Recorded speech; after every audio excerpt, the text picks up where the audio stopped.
Assalamualaikum teman-teman. Seperti biasa sebelum mulai Mimin mendoakan semoga teman-teman semua selalu dalam keadaan sehat walafiat. Oke, kali ini kita akan melanjutkan Martial Master versi novel bagian 249. Bagi yang baru bergabung, selamat bergabung. Dan bagi yang belum subscribe, subscribe dulu lah agar Mimin tambah semangat lagi nih bikin videonya. Oke, kalau sudah kita langsung masuk ke isi ceritanya.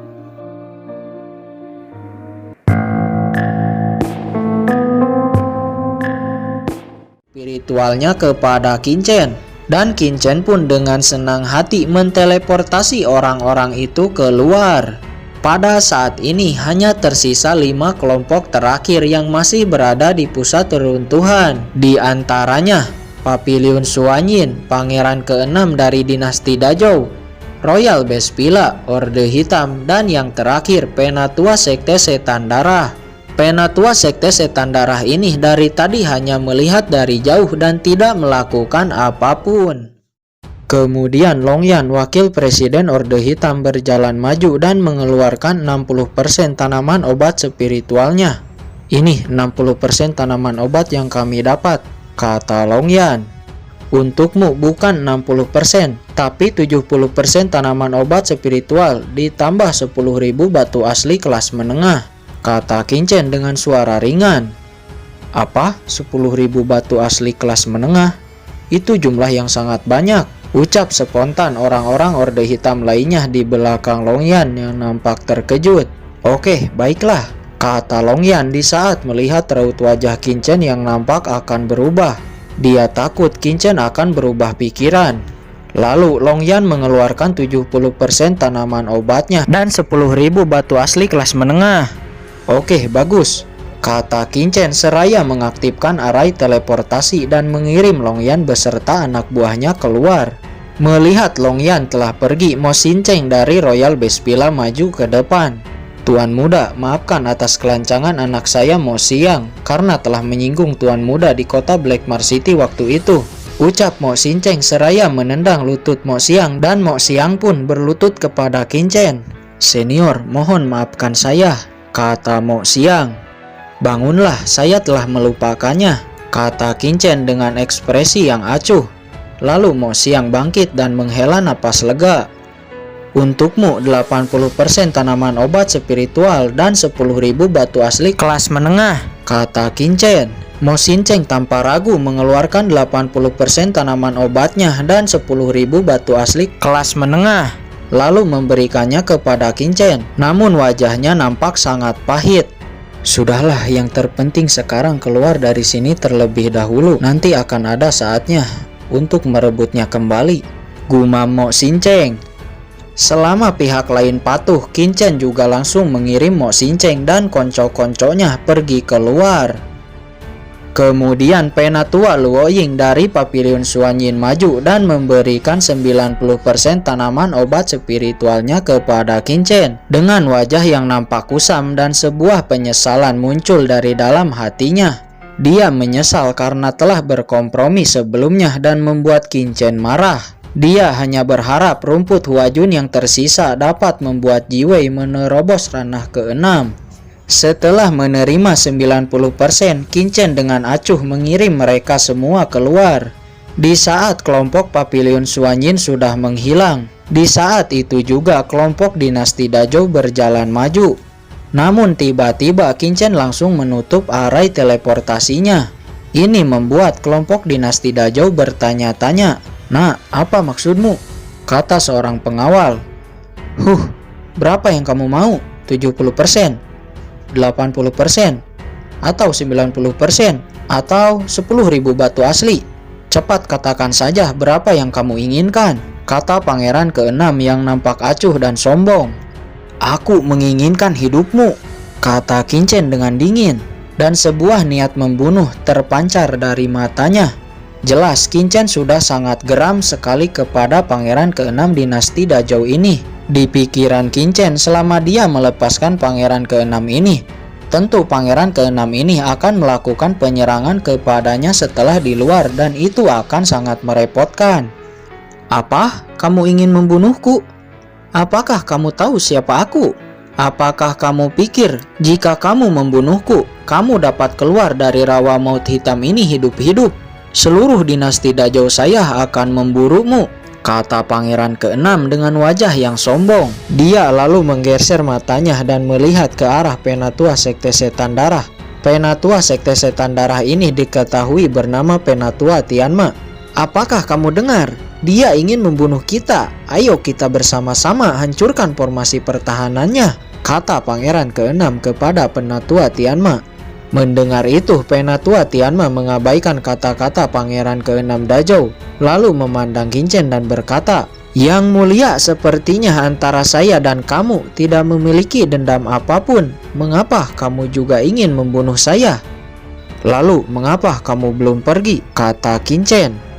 "Saya belum pergi karena belum ingin pergi," kata Penatua Tianma yang nampak menghela napas dalam karena sebelumnya dia berpikir bahwa Qin telah mengetahui tujuan aslinya. Namun itu juga tidak mungkin karena ini pertama kali baginya keluar dari markas Sekte Setan Darah dan menginjakan kaki di tanah 100 dinasti ini. Bagaimana mungkin ada orang yang mengenalinya? Karena kamu masih ada di sini, bagaimana kalau kita bekerja sama untuk membantai orang-orang dinasti Dajjal ini dan kamu akan mendapatkan setengah dari harta orang-orang ini? Bagaimana? Tentu jika kamu ingin pergi, saya juga tidak akan menghentikanmu selama kamu dengan patuh memberikan 50% tanaman obatmu dan tidak membocorkan hal ini kepada siapapun. Maka saya akan mengirimmu keluar, kata Qin lalu membuka arai teleportasi dan berkata, "Cepat pilihlah." "Baiklah, saya akan bergabung denganmu untuk membantai orang-orang dinasti Dajjal ini. Tapi selain setengah dari harta mereka, saya juga ingin 20% dari tanaman obatnya," kata Penatua Tianma sambil tertawa dingin. Gawat, jika orang itu berdiri di sisi Qin itu akan merepotkan, pikir pangeran keenam. "Kamu jangan percaya kepada anak itu, dia berbohong," kata pangeran keenam sambil melirik Penatua Tianma. Penatua Tianma mengabaikan ucapan pangeran keenam dan hanya menunggu jawaban Qin. 20% terlalu banyak, saya hanya bisa memberi 10%. Jika tidak, kamu boleh pergi, kata Qin. 10% ya? Itu juga tidak apa-apa, kata Penatua Tianma. Faktanya, walaupun tidak diberi imbalan, Penatua Tianma akan tetap membantu Qin karena tugas dari tuannya adalah untuk menangkap Qin hidup-hidup. Jadi apabila Qin terbunuh oleh orang-orang dinasti Dajjal ini, tugasnya akan gagal. Alasannya menawar agar menutupi tujuan aslinya dan Qin tidak curiga. Dan juga selama nanti dia berhasil menangkap Qin, semua tanaman obat yang diperoleh akan menjadi miliknya. Kalian bertiga, apakah kalian benar-benar berani? Apakah kalian benar-benar tidak takut oleh dinasti Dajjal saya? Kata pangeran keenam sambil memandang Qin, budak hitam dan Penatua Tianma. "Saya tidak takut. Lagi pula, siapa yang akan tahu bahwa kami membunuhmu? Saya bisa bilang bahwa kabut putih itu lenyap dan kamu mati dimakan binatang hantu. Itu adalah alasan yang cukup masuk akal," kata Penatua Tianma. Mendapati situasinya sudah seperti ini, "Pangeran, lakukan," kata Yiren. Kemudian pangeran keenam mengeluarkan sebuah jimat hitam dan melemparkannya ke arah Qin. Sekilas Qin melihat itu adalah jimat tingkat 6, termasuk jimat yang menakutkan. "Hati-hati," kata Qin. Sesaat kemudian, boom! Jimat itu meledak. Di bawah ledakan yang dahsyat, seketika formasi pertahanan Qin rusak. Lalu Qin berusaha memperbaiki formasinya lagi. Namun di saat itu sekitar 5 orang wujun melesat masuk ke dalam formasi yang rusak, bergegas menuju Qin. Melihat itu, budak hitam melesat menahan kelima wujun itu. Spanduk setan langit langsung muncul. Energi hitam spanduk setan langit langsung melilit mereka. Namun Yiren, orang paling kuat yang berdiri di belakang, langsung melesat bersamaan dengan tinjunya. Dia langsung menghantam spanduk setan langit. Dan boom! Budak hitam langsung terpental lalu mengeluarkan seteguk darah. "Yang mulia, apakah kamu akan diam saja?" kata Qin berkata sambil memandang Penatua Tianma. "Baiklah, serahkan orang ini kepada saya," Ucap Penatua Tianma dan langsung bergerak, sebuah tongkat ular ditampilkan. Bayangan ular raksasa yang sangat menakutkan muncul di saat tongkat ular itu menerjang ke arah Yiren dan yang lainnya. Namun Yiren yang merupakan ketua dari pengawal pangeran ke-6 bukan orang yang lemah. Dia juga tentu memiliki harta yang langka. Dengan tinju besi, Yiren langsung melesat, menerjang seperti gunung tinggi dan menghantam tongkat ular. Boom! Keduanya bertabrakan, menimbulkan gelombang energi yang memilukan. Keduanya terpental, nampak pukulan keduanya berimbang. "Siapa kamu sebenarnya?" kata Yiren yang tidak menyangka di saat pukulan kuatnya diblokir.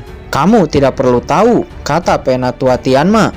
Kemudian Penatua Tianma dan Yiren nampak terus bertukar pukulan dan keduanya nampak berimbang. Di sisi lain, Qin Chen terus-menerus memperbaiki formasi pertahanannya. Entah apa maksud Qin Chen, namun terlihat Qin Chen sedikit terluka akibat ledakan jimat sebelumnya. "Hentikan anak itu, jangan biarkan dia memperbaiki formasi pertahanannya," kata Pangeran ke-6. Kelima wujud itu langsung melesat, namun budak hitam menghalanginya. Akan tetapi budak hitam hanya bisa menahan 3 orang. 2 diantaranya melesat ke arah Qin Chen. Qin Chen menarik pedang karat dan bertarung dengan liar. "Haha, seorang Wuzhong juga ingin melawan kami? Benar-benar tidak tahu diri," kata kedua wujud itu dan langsung menyerang Qin Chen. Setelah beberapa kali bertukar pukulan dengan Qin Chen, "Tak disangka anak ini cukup kuat," kata kedua orang wujud itu. Namun nampak Qin Chen seperti tidak mengeluarkan kekuatan aslinya dan nampak seolah-olah terdesak. "Nah, hati-hati," kata Penatua Tianma. Dia khawatir Qin Chen akan terbunuh dan tugas yang diberikan tuannya akan gagal. Di saat Penatua Tianma akan bergegas menolong Qin Chen, "Lawanmu adalah aku," kata Yiren yang tidak akan membiarkan Penatua Tianma membantu Qin Chen. Mereka berdua pun terus bertukar pukulan. Pangeran ke-6 yang melihat Qin Chen hanya menghindar dan terus merapalkan segel formasi.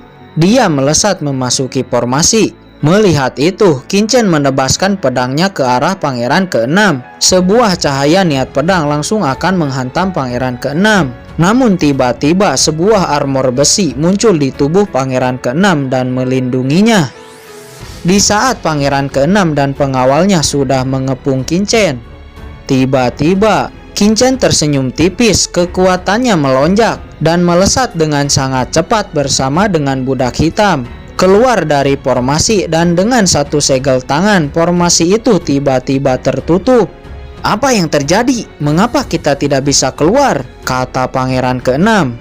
Yiren dan Penatua Tianma seketika menghentikan pertarungannya dan terkejut mendapati mereka semua telah terkurung di dalam formasi. "Apa sebenarnya tujuan anak ini?" pikir mereka. Formasi yang mengurung mereka tiba-tiba bergetar. "Kamu gila, apakah kamu ingin meledakkan formasi ini?" kata Penatua Tianma, dan mereka semua nampak sangat-sangat pucat. Dengan satu kendali Qin Chen, tiba-tiba boom! Seluruh formasi meledak, menimbulkan sebuah fluktuasi. Seluruh area nampak bergetar. Reaksi kelima orang wujud lambat membuatnya terkena langsung dampak ledakan. Seketika menjerit dan hancur, hanya meninggalkan 5 cincin penyimpanan. Yiren dan Penatua Tianma nampak masih hidup, tapi dengan kondisi terluka sangat parah, berlumuran darah. Namun kondisi Penatua Tianma nampak lebih baik, tapi tongkat ularnya patah. Untungnya kondisinya tidak terlalu parah. Yang paling mengejutkan, Pangeran ke-6 masih hidup, namun kondisinya sangat parah. Armor besinya juga hancur, bahkan tangan kanannya sudah tidak ada dan terbaring lemah. Pada saat ini, Yiren, Penatua Tianma, dan Pangeran ke-6 dengan aura yang semakin melemah memandang Qin Chen dengan ngeri.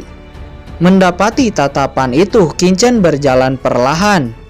"Tak kusangka dengan formasi penghancuran Liu He saya, kalian masih hidup," kata Qin Chen.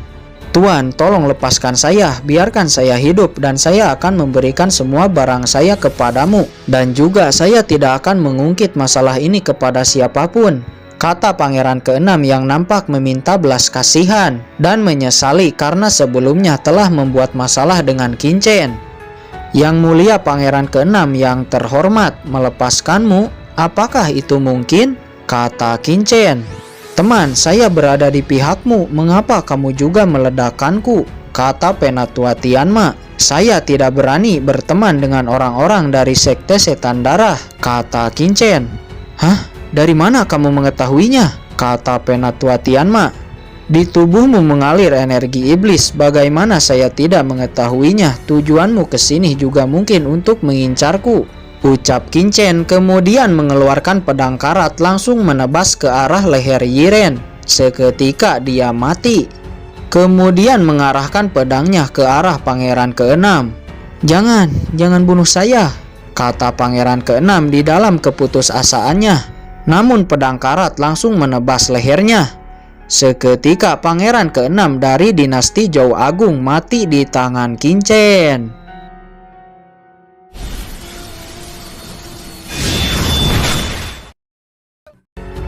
Oke guys, sudah dulu ya. Jangan lupa subrek biar lanjut terus ceritanya. Bagi yang sudah subrek, mudah-mudahan dimudahkan rezekinya. Mimin undur diri. See you next and goodbye.